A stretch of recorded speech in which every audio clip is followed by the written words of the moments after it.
Good evening, Marquette. Welcome to our first Golden Eagles Sports Report of this semester. I'm Chris Reisner. And I'm Maddie Adams. Over the weekend, the Marquette women's volleyball team played 3 matches at the McGuire Center. They dropped their rivalry game against Wisconsin in straight sets, but managed to sweep Tulsa and Illinois State in straight sets.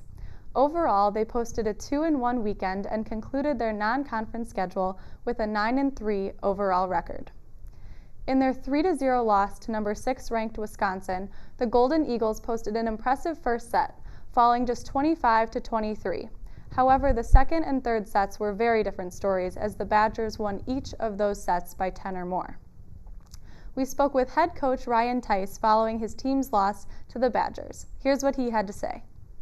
Started off playing pretty well. I thought we hung in there. I think it was about 46 volleys, but we needed about 48. Every touch is, they're too good to miss one of the touches, right? So if you miss a set by 6 inches and can't get a big swing, that's not enough pressure on them, and then they come back and they don't make that same miss. Badgers, they need to figure something out. Still a lot of time to get back in, though, and that's... Hawk to serve. Nice play. Tomorrow's pretty important for us. We get a chance to end the preseason at 9-3 or 7-5, and so we want to make sure we're on the upside of that. And with that, we want to welcome in our women's volleyball beat reporters, Dan Avington and Zoe Comerford. Thank you both for being here and being with us. Thanks for having us on. We're really excited to talk about some volleyball. Absolutely, and let's just get right into it. Marquette dropped one of their most anticipated games of the season today on Friday night. Although the Badgers are a top 10 team in the country, the Golden Eagles seemed really hopeful, especially in that first set, but eventually fell in straight sets. So, Dan, let's start with you. How demoralizing of a defeat do you think this was for the Golden Eagles? Chris, being honest, I don't think demoralizing is the right word for it. I think that it's disappointing, but Wisconsin's the number 6 team in the nation, and Marquette knew that coming in. They knew that they were incredibly talented. They have a reigning All-American in Dana Retke at middle blocker. She's 6'8". None of the Marquette players are that tall. So I think it's disappointing, especially that they went up so early and then they consecutively lost by more, but I don't think that it's demoralizing. I definitely agree, Dan. It was definitely not demoralizing because they still stayed at number 21 in the rankings, and it was just very disappointing for Marquette fans because it was their home arena. They had 3,805 people there to support them, not necessarily them, but also Wisconsin. It was just a big game for both teams. That's a very positive outlook for a tough loss. Overall, what went wrong for the Golden Eagles in this one? Well, definitely the service errors. So they were not confident in their serves, and Coach Tice even said that he really wanted them to be more confident and take those opportunities, and they weren't getting many of their serves in, so that caused a big problem, and you can't do that against a top team like Wisconsin. Yeah, and on the defensive end, Zoe and I were talking to Coach Tice afterward, and he was talking about how their game plan coming into this weekend was that they needed to guard the middle area of the court, and they just didn't do that against Wisconsin. Martha Kanavadov wasn't able to get to all of them, and they just started lacking on the defensive end, and they weren't guarding the middle of the court, and that was the biggest problem. Yeah, Zoe, like you said, those service errors you just can't afford against a team the caliber of Wisconsin. And I do remember Tice mentioning the middle of the court as something he wanted to emphasize. And despite dropping that disappointing matchup against Wisconsin, the Golden Eagles didn't wait long to bounce back. You got to give them the credit there. Just one day later, they swept both Tulsa and Illinois State at the McGuire Center. Coach Tice also notched his 100th career victory in that one against the Redbirds. So here's what Coach Tice had to say following the team's doubleheader victory on Saturday.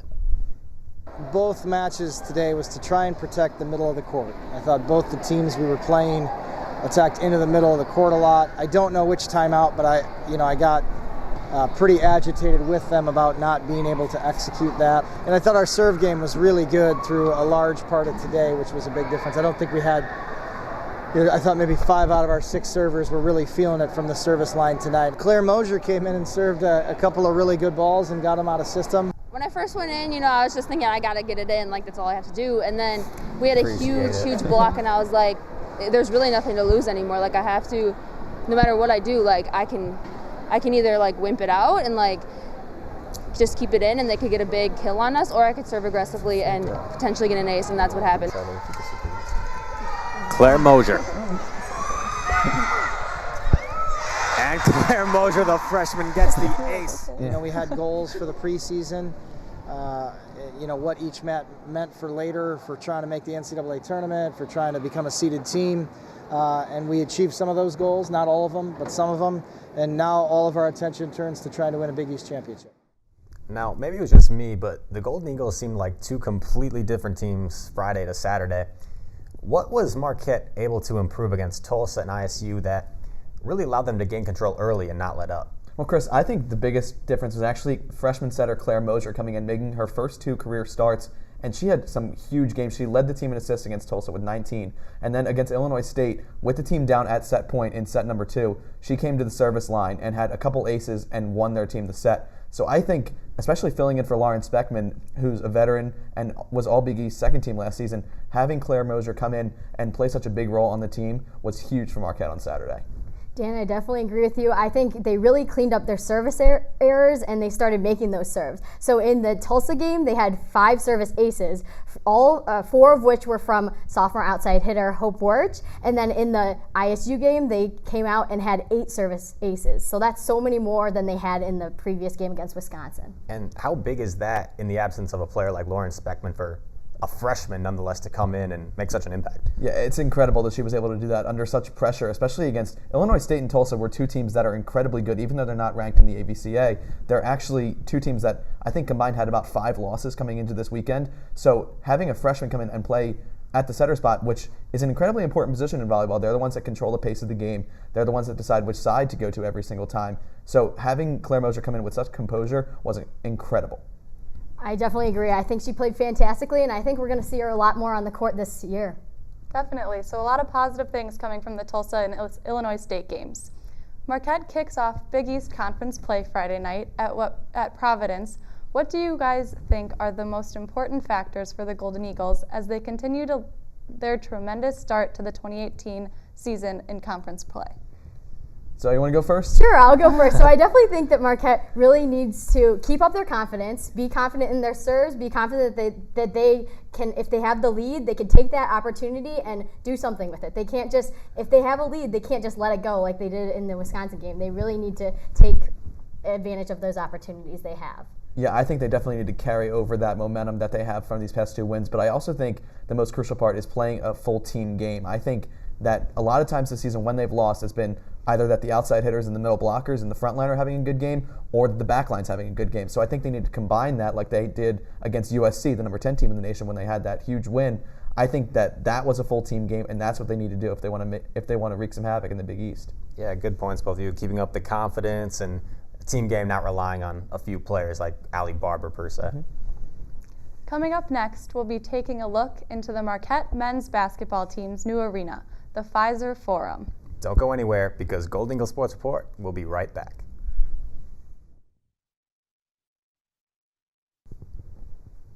Welcome back to Golden Eagle Sports Report. Once again, I'm Chris Reisner. And I'm Maddie Adams. It's not quite basketball season yet, but a lot of news surrounding Marquette basketball has transpired in the past few weeks. After over $500 million in expenditures, the new home for Marquette basketball is finally complete. Some of the coolest amenities feature a state-of-the-art jumbotron, a walkout terrace, and a new concessions options that fans love. I was actually on hand to attend the open house where Marquette fans could get an inside look at the arena. Check out what head coach Steve Wojciechowski and more had to say about the new Pfizer Forum. It's a new season and a new home for Marquette basketball. Welcome to Pfizer Forum. The thing that's so exciting about today is to see our best supporters here getting a sneak peek at what is, I think, the best basketball building in America. The new seating design here at Pfizer Forum gives fans a closer experience to the action. And the fact that we've got so many more seats that are down closer and lower to the floor, I think it's going to really change the sound levels, the engagement level. I think it's going to make it a much more formidable place for visiting teams to have to come in and play. And a brand new locker room to spend time before they take the court has got the players excited. Because that's where we spend our most of our time is in the locker room. And we'll be able to socialize in the locker room and bond more as well. And that's probably the biggest thing for us is the locker room. Here's an inside look at Marquette's training room inside their new locker room. They've got everything state-of-the-art, and here is what fans are seeming to call the big chair. Why it's so big, what it's for, we don't really know, but stay tuned. We'll try and find that out later this season. The arena is beyond my wildest dreams. They didn't cut any corners. There's amazing attention to detail. And really, whether you're watching the Bucks play or Marquette play or a concert, you're going to be in a facility that only enhances the experience. From the Pfizer Forum in Milwaukee, I'm Chris Reisner, Marquette Wire Sports. Chris, it looks like you had a fun time with the Golden Eagle. Yeah, I certainly was having a fun time covering the opening. In fact, I noticed everyone at the open house was having fun, especially the players. Here's some banter between sophomores Greg Elliott and Jamal Cain. What happened was we were interviewing Greg Elliott and Jamal stepped over to interrupt the interview. One reporter asked, "Who's the better shooter?" Check out what Greg had to say. Me, of course. I had a bad hand. So if my hand was good, I say I had at least 6 more percentage points higher. So that you shot 5 percentage points better than me. You shot 42, I shot 37. So I say I'd have been at 43. 57. Nothing. Conference play. Conference, But I still feel like I would have been a better shooter. Hands down. What do y'all think? Y'all tell me what y'all think. Hey, don't drag us into this. No comment. No, I'm talking about whoever's watching. In other Marquette basketball news, the team landed its first recruit for the 2019-2020 season. To bring us more information on this new signing, we welcome analyst Nick Gawley. Nick, how are you doing tonight? Doing good, Chris. How are you doing? I'm always good. Happy to be here on our brand new virtual set. It's state-of-the-art, so we're happy to be here as always. And anyway, Nick, getting into this new recruit, just first off, what can you tell us about him? So, Marquette got his first verbal recruit from Dexter Acano. He is a combo guard from Southern California, attended Valencia High School. This season, he'll be attending Blair Academy in New Jersey as a post-grad. And I love this recruitment here because Acano, he flew under the radar. You know, Valencia is not known as a basketball school, but he got an offer from Virginia Tech, and he was starting to get some interest from the Ivy League schools. So this is really a hidden gem that Marquette got. Yeah, I heard he wasn't even ranked on the national rankings till this past year. Yeah, he wasn't. And then, as I said, once he got that Ivy League interest and some offers coming in, people started recognizing him more, and then Marquette was able to get the verbal commitment from him. So we're very excited to have him. Do you think Acano has the potential to come in and have an immediate impact next season? I definitely do. I mean, even though he's going to be young, this post-grad year, it's really going to get him ready for Marquette playing Big East basketball. And not just physically, but mentally, he's ready as well.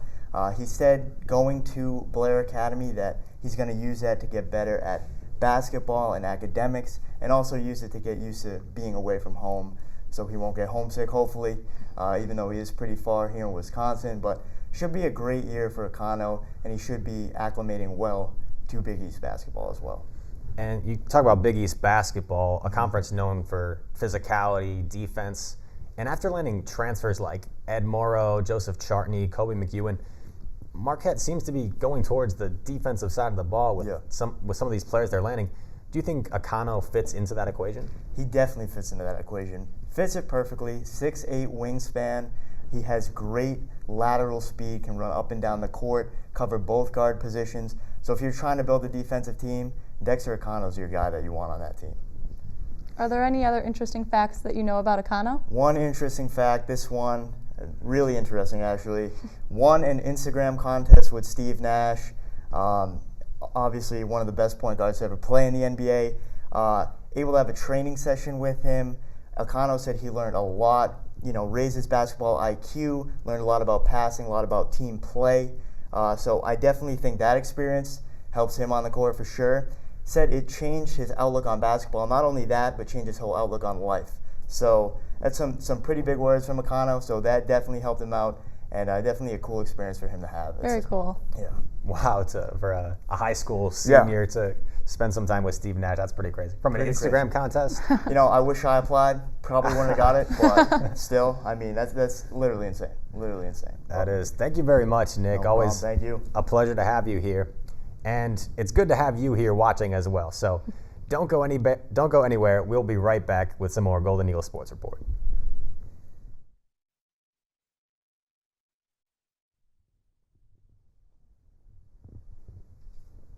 Welcome back to Golden Eagle Sports Report.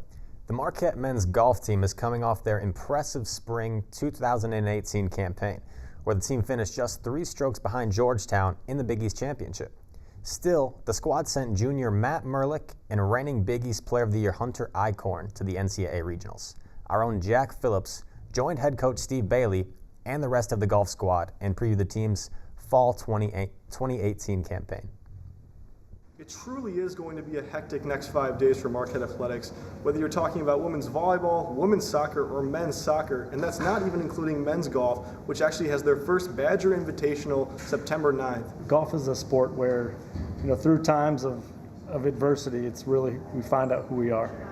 And so, all our guys can play well when things are going good, but it's when things get a little bit rough and rugged, and who are they? How are they going to show up then? And so that's our constant challenge. With fresh faces joining the squad for the fall of 2018 season, junior Matt Merlick is eager to get out on the course with them. I think they're all very equal, and I'm really excited that they're all on campus. They're going to be a great addition to our program, and can't wait to see what they can do. One of these new faces is junior transfer Nate Thompson, who played his previous 2 years with the Belmont Bruins. Thompson believes his move closer to home will benefit him for his final 2 years of collegiate golf. Like I said, I want to be on a team that was more competitive. Just be closer to home. The guys seemed really nice. I know Coach Bailey for a while. He recruited me my junior year of high school, so kind of knew that going in, so yeah. Looking back to last spring, it was now sophomore Hunter Eichhorn leading the way for the Golden Eagles. Despite winning Big East Freshman of the Year as well as the Big East Player of the Year, the sophomore sensation still believes that there's room for him to improve. It'd be nice every week to have a chance to win, and then on top of that, if I can perform well, a little more consistent, that'll help. That'll bode well for the team, I should say, and hopefully we make it to regionals this year. Regardless, the new season brings new goals and expectations for the Golden Eagles, and Coach Bailey continues to lead the way for his young squad. When things get a little tough to dig deep and find something. So we're looking forward to watching that transpire throughout the fall, and hopefully we've grown a little bit in those areas, and we can basically grow and continue to kind of meet those goals that we've set out for them.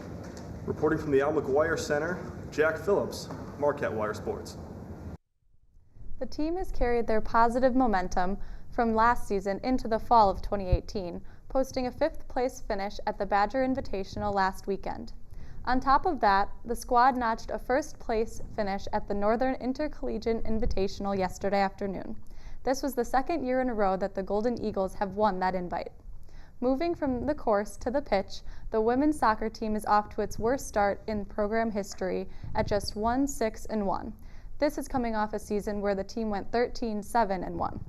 And their schedule is not going to get any easier as well. They take on the 7-0 University of Milwaukee Panthers tonight before Big East play begins next week. So to give us some more insight on why the team has been struggling so much and if they can turn it around, we welcome our soccer analyst, Nicole Talahach. Nicole, good to have you here. Glad to have you here. How are you guys? Good. Can't complain. And Nicole, this just perplexes me. How does a team that won 13 games last season and finished among the top teams in conference play come out this season and struggle so much through these first 8 games? Yeah, that's a really great question, especially coming off another loss from BYU this past weekend. And I think they're really focusing on the team they had last season, that momentum they had going, and they're not realizing the changes they have to make, that this is a different team, it's a different year, and they have to stop putting so much pressure on their stronger players. Their goalie, who's a junior, Maddie Henry, she's been playing every game, all game, since her freshman year, and their leading scorer, Madden, has 2 goals, and that's not a great start to the season. The team schedule does not get any easier as well. As Chris mentioned, they are playing the undefeated University of Milwaukee Panthers as we speak and begin conference play next Sunday against Butler. That said, do you think they can turn this season around? Yeah, I think they definitely can. They just kind of have to change their morale. I think they should start watching their tapes, analyzing their game, look at what they're doing well, what they can do better, and maybe get a little look at last season, look what they did there. Yeah, you talk about their morale, their confidence. Do you think this is really like a mental thing more than a physical thing with like the talent of the players? I do. I think that they were off such a high of last season, and they came in thinking that this season was going to be a breeze just like last year, but it really isn't. They have to keep that momentum going. Moving over to the men's soccer, the Golden Eagles defeated number 13 ranked Villanova on Saturday night. Connor Alba, Patrick Segrist, and Josh Cohn all scored for MU. We talked to head coach Louis Bennett and junior forward Connor Alba after the team's impressive win over Villanova. I thought that my initial thoughts, great, we won. And I think we played well we played well in big parts of the game, and we were fortunate in other parts, but I'm not going to complain about 3-0 against Villanova. The defensive players, the players playing at the back, are the furthest away from the goal, so we can't rely on them scoring every week. But when you can score, I mean, Patrick scored 2 now, and the amount of work that he puts in, it's really rewarding when you see a guy that works that hard, that gets cherry on top of the cake. I think it's just following with the game plan, going through with what coach tells us to do, and they got it right this game, and it worked perfectly. So I'm on a day-to-day basis. I'm on a need-to-know basis, and tomorrow morning I'll need to know what we're going to do on Wednesday. Nicole, with the men's team knocking off number 13 ranked Villanova Saturday night, have your expectations of this Golden squad changed after seeing what they can do to such a talented team? Absolutely. You know, that was a big win for them and a big win for their morale as well, as we talked about that with the women's team.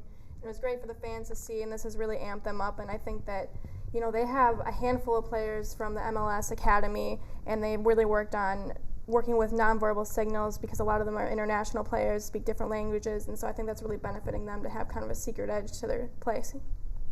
It's funny to see a team that's around 500 go into a game against a ranked team and almost demolish them 3-0. It seems like in soccer, especially with this Marquette team, like anything can happen any given game.